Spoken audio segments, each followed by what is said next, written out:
আপনি কোথায় ইনভেস্ট করলে লাভবান হবেন। কিভাবে? আপনার বার্থ চার্টে দেখুন অ্যাসেন্ডেন্ট কোথায় আছে, লগ্ন কোথায় আছে। লগ্ন থেকে সেকেন্ড হাউস যদি বৃষ রাশি হয়, বৃষ রাশিকে কেন্দ্রায়িত করতে হবে। বৃষ রাশি যদি সেকেন্ড হাউস হয় তাহলে আপনার ফিক্সড ডিপোজিট বা এফডি করলে আপনার সবচেয়ে বেশি লাভবান হবেন। এরকম ফোর্থ হাউসে যদি আপনার বৃষ রাশি পড়ে, ফোর্থ হাউস অর্থাৎ আপনার মেষ রাশি যদি হয় তাহলে আপনার ফিক্সড ডিপোজিট করলে লাভবান হবেন। যদি আপনার মেষ লগ্ন যদি হয় তাহলে আপনার ফিক্সড ডিপোজিট, যদি কুম্ভ লগ্ন হয় তাহলে ফোর্থ হাউস আপনার বৃষ রাশি, তাহলে আপনার প্রপার্টিতে ইনভেস্ট করুন, দেখবেন আপনি লাভবান হবেন। প্রপার্টি কেনা বেচা।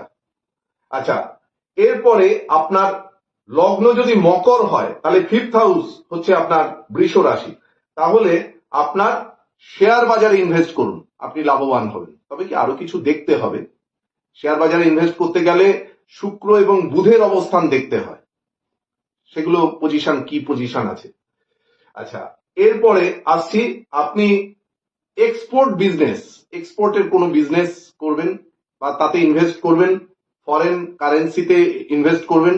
আপনার 12th হাউস দেখুন, 12th হাউস অর্থাৎ বৃষ রাশি যদি আপনার 12th হাউস হয়, অর্থাৎ মিথুন লগ্ন যদি হয় তাহলে বৃষ রাশি আপনার 12th হাউস, তাহলে আপনি এই ফরেন এক্সচেঞ্জ বা ফরেন কারেন্সি বা এক্সপোর্ট কোনো বিজনেসে আপনি লাভবান হবেন। এরপরে আসছি যে আপনার লগ্ন ধরুন কন্যা, তাহলে বৃষ রাশি হচ্ছে 9th হাউস, তাহলে আপনি গোল্ডে ইনভেস্ট করুন, গোল্ড কিনুন, এবং শেয়ারেও আপনি গোল্ডের ব্যাপার আছে, গোল্ড কিনবেন বেচবেন, বা ব্যাংকের থেকে আপনি যে গোল্ডের যে ইয়ে পাওয়া যায় সেগুলো আপনি করুন, বা আপনি গোল্ড কিনুন, সেটা কম যখন থাকবে আবার পরে ওটা বিক্রি করুন, তাহলে গোল্ড সংক্রান্ত ব্যাপারে আপনি কিন্তু লাভবান হবেন।